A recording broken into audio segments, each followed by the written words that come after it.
Internet. My name is Caleb S. Holmberg, and this is my very first game review. I'm a little bit out of my element today. You know that most of the time I'm reviewing controllers, but at the moment I don't have any controllers to review. And also, I promised you guys I'd do something different once I hit 30 subscribers, and wouldn't you know it, I have hit 30 subscribers. So thank you all for that. Sorry, I just bumped the camera. Thank you for 30 subscribers. That's really quite the milestone, and hopefully keep this channel going. Well, today I just thought, since I have been playing this game, I would do a little review and my thoughts on this game. What do I think? Is it a good game or not? Which, well, we'll get to that later. But this is... No, hold on. Just a second, I will be right back. Alright, folks. Sorry, I'm back. Didn't prepare very well for this video. You know, I don't really like to plan ahead all that much. Sometimes it can be a blessing and a curse at the same time. But anyway, Kirby and the Forgotten Land. The brand new addition to the Kirby series. Which, by the way, has always had a special place in my heart. I've always loved... Whoops, sorry about that. My leg is right next to my tripod. I've always loved the Kirby series. Never really played a Kirby game I didn't like. But that doesn't mean I have any...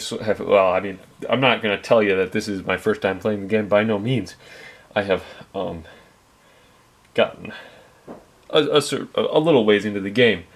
But now I'm just going to do a little bit of gameplay here and tell you a little bit of what I think about this title and some of the strengths and weaknesses I see in it. So Kirby and the Forgotten Land, just booted it up and we are loading. So this game, right when you turn it on, it's, I mean, getting right into it. I mean, as far as, well, you know what, I should start earlier than that. I mean, the advertising, really, they did a good job advertising this game for what it is. And I mean, as far as presentation, packaging goes, spot on. I mean, it's Kirby, it looks good. I mean, so far, first impression wise.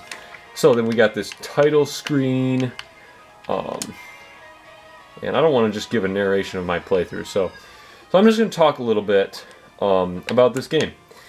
This is, right off the bat, I'm going to tell you, this is a fantastic game, even like without having gotten very far through it. It's just a blast to play.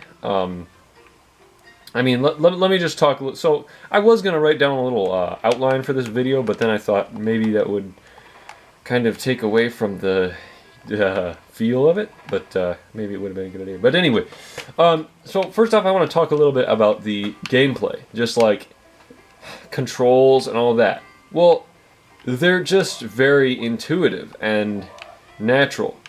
You move the joystick, Kirby moves. It's that simple. Like, there's no delay. It's not like, well, I know there's, say, maybe, oh, boy, just having a brain fart here for a second. But, I'm thinking of Legend of Zelda Breath of the Wild. In that game, okay, when you move or jump or whatever, there's a bit of a delay. And it works in that game, I think. And I think it's fine for that, for what it is. But this game, they just do a really good job making it feel like it's just, you pick it up and play. There's not really any sort of learning curve. I mean, if you have never played a video game before in your life, there's a learning curve. But it's very, very intuitive. I mean, it's just, well, I mean, you can reset the controls to a different scheme, which I have it set to B to jump and Y to inhale, which comes more naturally to me, but it's A to jump, B to inhale, and that's as simple as it gets. I mean, obviously you got the A, or I don't know all the button placement because I have it set to the kind of wonky control scheme, but there's a button to get rid of copy abilities and all that, and it really does play like a Kirby game. The 3D-ness of it really doesn't detract from that at all. It still feels, it's got that feel like, I mean, Kirby games really haven't changed much since Return to Dreamland, and really this is, it still has that feel to it. It's like, I don't know quite how to explain it. I mean, I'm really glad that they changed, they really did a great job adapting the controls to a 3D platformer. So like in pretty much every Kirby game after the original Kirby's Dream Land, it was you tap to the side twice to dash. In this, you can just run, and it's very freeing not to have to tap twice every time. But I mean, I wasn't expecting to have to tap twice, but you never know. You can't really expect anything. So anyway, that's the gameplay. Overall, it just feels really good. And another thing I want to mention is right here is copy abilities. Let me just head on in. And one thing I will note on later is this Waddle D town is kind of the I don't know if I would call it the hub world, but it's kind of just well, I guess it's sort of a hub world. It's just like a center. Well, because if it was a hub world, I guess I would think it would send you directly to the levels of the game. Which, yeah, I really don't know what I would call it. But it's Waddle Dee Town. It's not a level, but it's just kind of a place where you can play around and do stuff. I'm just gonna grab the Ranger ability here. Oh, and by the way, if you haven't played this game yet, I would highly recommend skipping ahead to no, I mean, maybe just don't watch the video if you want to go into the game with a fresh start. But yeah, I'm not going to say any more on that. But the copy abilities in this game are a lot simpler than, well, I mean, as far as I can tell, they're not as complex. There's not as many different moves for each ability as there have been in the previous several games, which honestly I like. I think it makes the whole experience a little less overwhelming to take in, because like the whole 3D-ness of it that's a whole new aspect to digest. If they had thrown in like a bunch of different combo attacks in there along with that, I think that would be just a little too much. And obviously each copy ability does have like variations you can do, but there's only like a few as far as I have experienced. Now maybe I'm missing something big, but I really like how the copy abilities, they're simple to use, but there's really an art to using them, which I find a very cool thing. So I've got a couple of these copy abilities I need to evolve, which is something interesting. You can evolve copy abilities, and I don't have enough money, I'm broke. So you can evolve the copy abilities, which means you can upgrade them. And I think that's a really cool thing, because there really aren't a whole lot in the game. There's like, well, it looks like there's 12 from what I can see here. Unless there's some sort of hidden abilities too. But there's 12 copy abilities in this game. And that seems like a little bit less than usual, because usually you have like a crazy amount. Like I remember Kirby's Return to Dreamland had like all kinds of copy abilities. Like they had and then there was the powered up super abilities along with them. I don't know. Come to think of it, maybe there weren't a whole lot more than 12, but it seems like usually there's quite a few, especially in the more recent Kirby games. But anyway, yeah, the copy abilities are a lot of fun just to play around with, just to mess around with. And you know what? I don't have any money to upgrade those, so I'm going to go and do something here. There's a mini game called you know what? Actually, I don't know how to do this. So, okay. I'm going to show you guys this. boy. What's this called? The diner, the restaurant minigame. Yeah, Kirby gets a part-time job at McDonald's. The game. Now I'm probably gonna fail miserably at this, so guys, just bear with me. And this is where the review is gonna kind of come to a pause because this minigame really does stress me out. But this is just a quick way for me to earn some money to use at the different places. And that's something we haven't really seen in a Kirby game up to now, is having the well, I don't know, maybe I'm wrong. I haven't played the most recent couple, so correct me if I'm wrong about that, but it seems like there really hasn't been much in terms of currency. Like, you can't really buy stuff in the game using the stars or the coins you've collected. Usually it's stars, but in this it's star coins, which makes more sense as a currency. So I'm just serving our hungry guests here. Alright. Yeah. Some of them didn't get served, but life is full of disappointments for some people. Alright. So, I talked a little bit about the gameplay. I'd like to talk a little bit now about the world of the game, and just level design, and all that, and just how the game is constructed. It's as far as overall design, it reminds me a lot. It feels a lot like a throwback to early 2000s, of like you had the starting world, like the hub world. Like, I would compare it to Lego Star Wars, or the original Lego Star Wars, mind you, not like the later ones where it's bigger and vaster. But I would compare it to Lego Star Wars, or like probably Crash Bandicoot. I didn't play a whole lot of Crash, so I don't know this for sure, but I think it's a similar design. The levels are they are 3D level. They are 3D, but they are very linear. You're still following a certain path through the level. It's not by any means an open world game. I mean, I guess I would call this little Waddle Dee town open world area, but it's, I mean, when you start the game, it's pretty small. But then I guess it has gotten a lot bigger as I've played the game. So I haven't gotten super far yet, I don't think. So I mean, there's that. It's not an open world game, which was one thing that I was kind of anticipating. Well, I thought it would be cool if it was, based on the trailers that they released. It's not open world. It's linear levels. Like, you're just going through level, and like there's certain collectibles you can get throughout each level. Which, again, that's Lego Star Wars logic right there. Is you just and you can go back and replay the levels that you missed stuff in or whatever.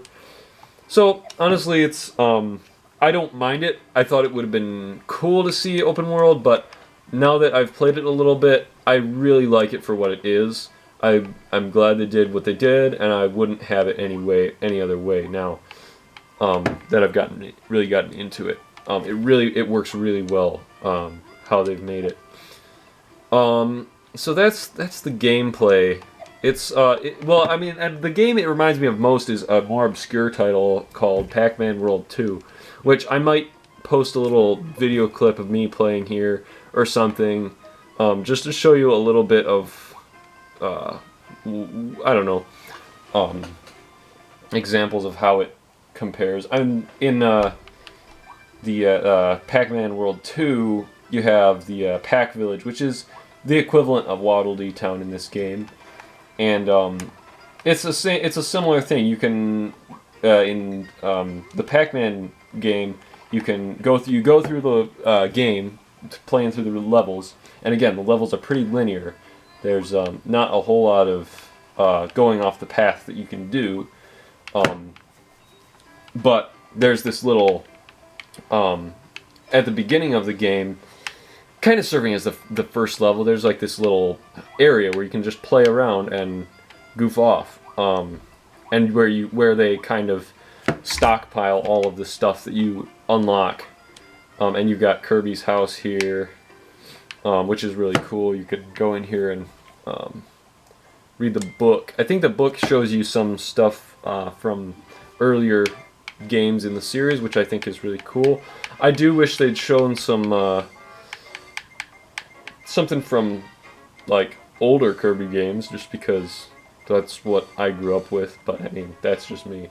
This is the only one that I have really that's really sentimental for me. That's the only one that's really old enough. I don't know why they don't have what am I talking about? I don't know why they didn't have Return to Dreamland on there, but hey, it's not my business. Yeah, so it's got it feels like a throwback to the old days when 3D platformers were a lot simpler, and you could take it in. Well, and that's another thing. It's pretty simple. Like, it's simple, but it's complex, which really doesn't make any sense. But so what I mean is, it's just design-wise, it's simple, but like the world is, everything about the game just looks beautiful, and I haven't noticed any bugginess to it, any glitch-wise. Like it runs really smooth, and I think part of that is one thing I've noticed, a way that they optimize their resources here is, if I, so watch the screen as I move around. If I go, let me find someone who's moving kind of fast. So watch, just watch this this Waddle Dee here, watering the flowers there. So he's walking around. If I move far away from him, you will notice something. You see that? You can't really see that, can you? Let me just try and zoom in. No. Okay, you can't see that. Let me try and find a different example, better example. And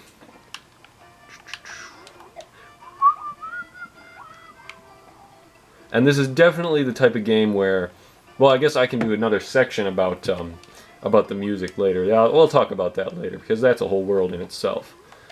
Well, yeah, I'm not gonna show you any sort of illustration, because I can see that my camera isn't exactly the best way to pick up a screen capture. I'm a little too cheap to invest in screen capture software, so I'll just tell you. One thing I've noticed, a way that they conserve processing power, is when you get far away from an object, that a moving object, like say one of these Waddle Dees over here. If I get far away from them, their animation frame rate will drop. So if you're far away from something and you look at it, you'll notice that it moves a little bit. Its motions get a little jittery, and it doesn't move as smoothly, which I think is a very cool cool idea. And this is really the first time I've ever seen something like that. I find that very very interesting. So that's that. What else do I need to talk about? The story of the game. The story of the game is still a mystery to me. I really, as of now, it seems like Kirby gets sucked into a vortex and ends up in this crazy world where he needs to figure out what in tarnation is going on. And honestly, I love it. I love how it goes, and throughout the whole game, you're considering and thinking, where am I and what is going on? Like, you find things throughout the world that are like, hold on, are we on Earth? Are we in the human world here? But you don't see any people around. Like, you'll be going through a city, and maybe there's like there's cars obviously, and that's something I need to get to too. Mouthful Mode. You can, well, yeah, I'm just gonna show you that, but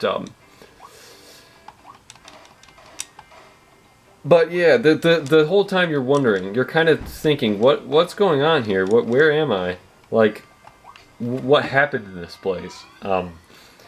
It's just, they've done a very good job of doing of kind of filling this setting with mystery. You start this, so this is the start point of the game. This is where you arrive. Like, after you're sucked into the vortex, you wake up on this beach, which you've probably all seen from the trailer for the game. And you start out in this misty sort of forest area, and it gives you a little tutorial. And like the atmosphere is just it's breathtaking. When I first played the game, I felt like, wow. Yeah, I felt like wow. And then there's these fox guys. I have no idea what they're all about. They're kind of disturbing, but they're a little bit devious. But there's just something we need to deal with. I don't know what they are. Can't remember what they're called. And even if I could, I probably wouldn't even want to say it because it's weird. But aside from that, we have the classic Kirby enemies here. And so see, we enter into this area. This I guess I should have said something here. This city area. So it's a big city that we're in, and it's deserted. Well, it's not deserted. It's like a dystopian sort of place where everything's overgrown. You can see there's no one around. I mean, that it looks like well the Kirby cast and enemies are kind of the only intelligent life anywhere. So that's very interesting to see. Anyway, I would like to move on to another topic, which is the music in this game. The music in this game is just fantastic, and they have gone with like, I guess they've gone with multiple different styles. A lot of it sounds like your traditional Kirby material. There's more, like I've seen in a lot of Switch games, more modern games, they've adopted a lot more like big band and like orchestral stuff, and it sounds a lot more like real life instruments, which I think is a very cool thing. Alright, and that's the music. It's very nice music, and that's Kirby music is, in my opinion, just always very, very nice. Except maybe like the original 8-bit stuff, which I don't care for, but don't get on me for that. That's a personal preference, and I realize not everybody agrees with me. So let's inhale a car. So when you inhale things, there's certain things in the game that you can inhale, and you become them. And that's something that I have never seen, and something that I feel like I would have dreamed up, like as a kid, thinking about Kirby. And I just love how ridiculous it looks to have Kirby just inhale a car. It's ridiculous, and it's stupid, and it's goofy, but I love it, and it's amazing.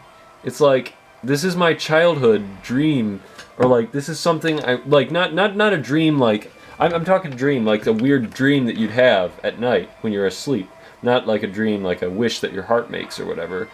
Well, I mean that too, but I would always dream of Kirby turning into a car. But this is just, it just feels so original and so fun, and so just I don't know. It's a completely new experience. Well, I mean, not a completely new experience, but because it's sort of like what we have in Mario Odyssey with the capturing objects and characters and whatnot to oh darn, I forgot to crack open a Zevia 0-calorie ginger root beer. Sorry about that, guys. Oh, that's better. Man, I wonder what was missing. So anyway, the Mouthful Mode ability is just, I just really love that that they added that to the game. I mean, it's a stroke of genius, I have to say. And it gives me, it just, I don't know, something about that the Mouthful Mode, it just gets me every time. Anyway, what else do I need to talk about? I guess I'll talk about some of the, I mean, I guess all I've talked about so far is the positives of the game. Negative-wise, that's because of negative-wise, I can't really think of any negatives to this game. At the moment, like, I've touched on earlier that I was a little bit, like, slightly disappointed that it wasn't completely open world, but honestly, once I got into it, like I said, I wouldn't have it any other way. I can't think of anything else wrong with this game. The only thing, well, yeah, I mean, I guess from what my initial expectation was to that they'd add in the combined copy abilities like they had in Kirby 64, but that's something they didn't go with, and I honestly think that's okay. I think it would be cool to see that come back, but if they decide not to do that in this game, that's fine. Oh, and also, I do love how you can interact with these Waddle Dees. Like, if you have a copy ability here, you can hit them and they'll like die, but then they get right back up, which I think is a lot of fun. I was like, the first time I did it, like I was in Waddle Dee Town, and I hit one of the Waddle Dees with a sword or something, and I was like, he drops down dead, and I'm like, no, did I kill him? Is he dead? But then he gets right back up, and I was like, oh, that was, wow. It was like, that was funny though. Like, I don't want to kill these guys. These are my friends. Usually they're enemies in every Kirby game before this one, except for that guy with the bandana. He's a friend, but now these guys are captured, so I guess they're friends. Anyway, yeah, what else do I have to say about this game? Not much. It's a fantastic game. I would highly, highly, highly recommend it to you. It's a lot of fun, blast to play, and it's just beautiful visuals, beautiful music. And you can play it with a friend. There's a 2-player option here. You can have Waddle Dee, the friendly Waddle Dee with a bandana, join your team, and you can play with 2 players, which is a pretty cool feature if you want to do some co-op there. Another nod to, well, I don't know about nod to, but another thing that reminds me of Lego Star Wars, the 2-player option. But other than that, I don't have a lot to say about this. It's a great game. You should buy it if you would have the time to play it and be interested in playing it. If you're a Kirby fan, you're gonna love this game. If you're a fan of games from the early 2000s, you're probably gonna like this game. Yeah, it's just something that it's something I just have not seen in a while. And I just think it's a nice breath of fresh air after all that we've seen from Nintendo recently. Not that they've necessarily made anything bad, but it seems like kind of I guess a deviation from their usual formula. And I guess this isn't strictly Nintendo. This is HAL Laboratories we're talking about. And Kirby really is a great series. You can't really go wrong with it. Ever since they started. I mean, Kirby's Dream Land was a pretty short and sweet game. Like there was no copy abilities. It was kind of before Kirby. It was kind of before Kirby was cool. Which, honestly, I didn't enjoy that game as much as any of the other Kirby games. But like Kirby's Adventure, forget about it. That's the best. One of the best video games in history, in my personal opinion. All the Kirby games I've ever played, I've loved, and this one is no exception. So anyway, thanks for watching this video. I hope it has provided some insight to you as to whether or not you want to purchase Kirby and the Forgotten Land, or just entertained you a little bit. Anyway, thanks for watching, and thanks for 30 subs, and everybody have a fantastic day.